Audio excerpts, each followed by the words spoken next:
Okay, so before we start, my lovely friends are handing out some Post-its, and so am I. I want you to write one sentence on the Post-its, and I'm going to hand some to these front tables that you've been telling yourself.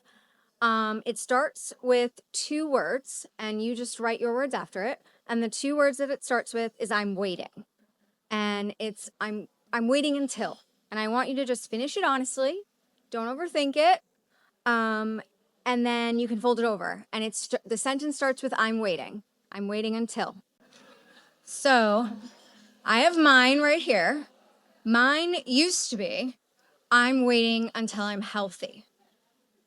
But the truth is, I think I started waiting long before I was sick. And I think that, a lot of us can relate to that. For me, I was 13 years old. I loved school. I loved learning. I loved running.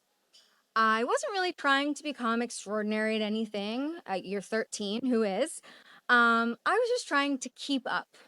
But every month, I'd end up in pain that no one else seemed to have. So I just assumed everyone else was stronger than me. I thought that strength meant hurting quietly. I figured everyone else knew what was going on and I didn't. Because that's what little girls learn, right? Not just girls with endometriosis, which is what I later found out was the problem, but women, right? We smile, we push through, we don't complain, we don't inconvenience anyone, don't miss work, don't cry, don't ask for anything, don't need anything. And then 20 years later, we call that professionalism. I wasn't told this by my parents. I wasn't told this by my teachers. No one said, this is how it's supposed to be. It was just an intrinsic thing that I had learned. And I learned it mostly because every month my body was betraying me, and every adult around me kept telling me that that was normal. This belief followed me into college, into my first job, into boardrooms, onto airplanes across the world, into leadership. I did become incredibly successful, but I was quietly believing that something about me, specifically my body, was making me less.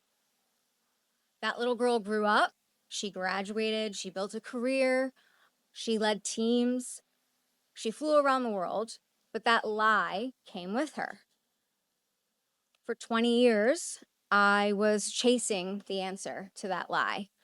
20 years of doctors, of hearing, you're anxious, you're imagining it, your periods are normal. I was laughing when Kristen made the comment that we just don't want to hear that debilitating periods are normal.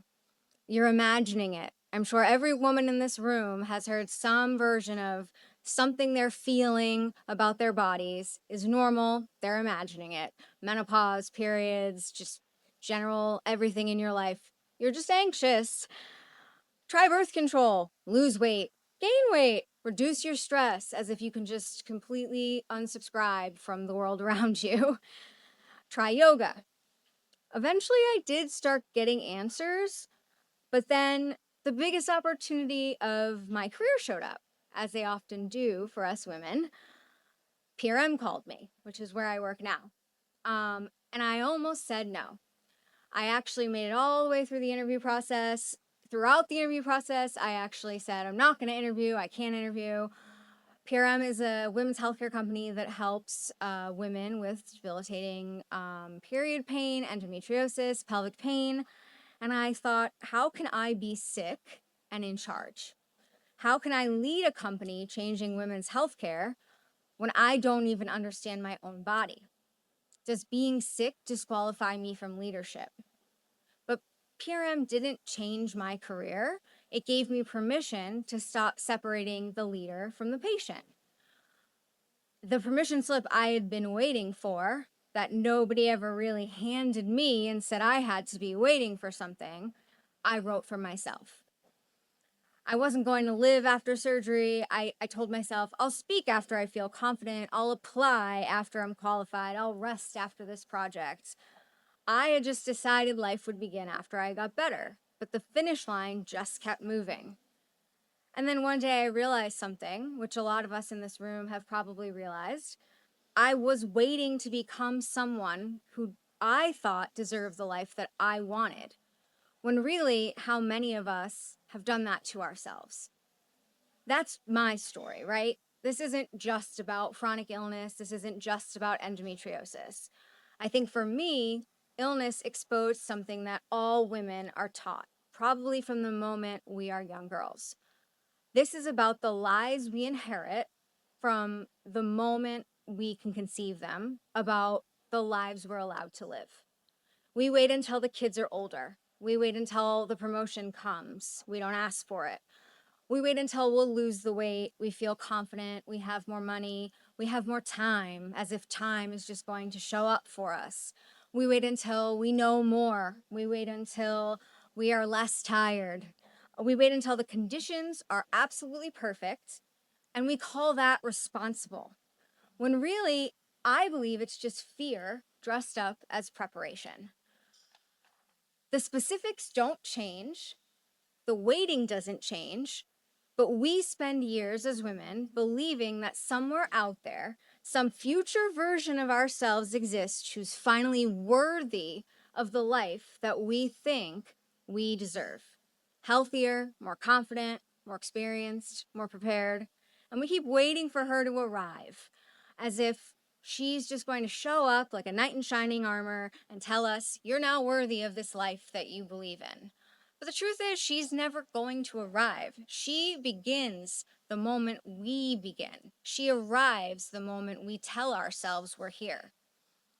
So for years, my philosophy was like, I'm just going to wait. And many of you wrote something down that you're waiting for.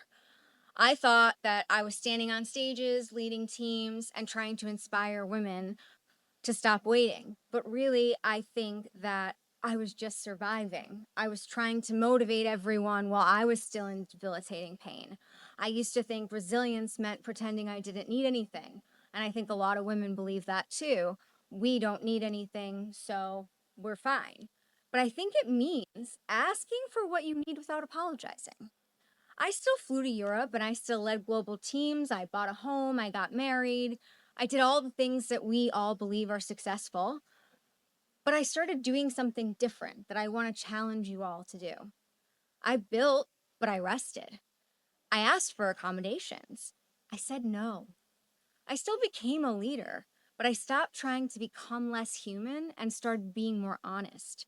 I stopped treating ambition and humanity like they were opposites.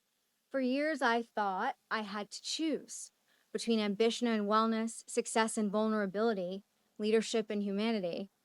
But the choice itself is a lie. Why can't you travel and then come back and say, for myself, I need a day in between going back to work?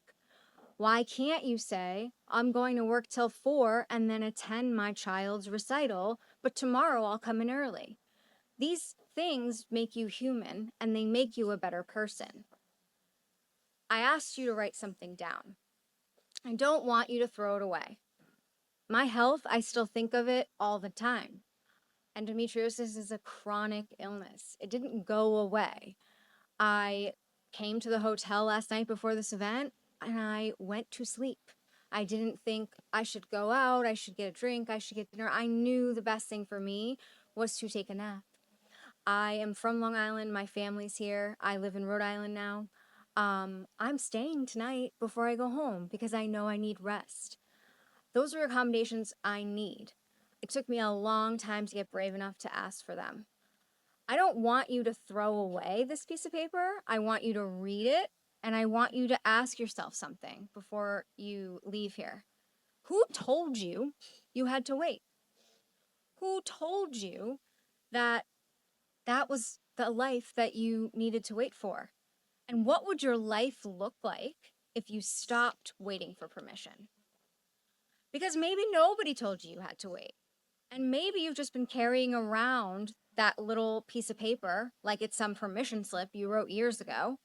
And maybe today you just tear it up. And the way I look at it is life didn't begin when I got healthy. It began the day I stopped asking permission to live it. And today at our little table downstairs during the networking booth, we have a big board, and you can either come and rip it up with us, or you can stick it on the board as like a moment to say, I'm not waiting anymore. But I just want you to leave here knowing one thing: you do not have to wait for anything anymore.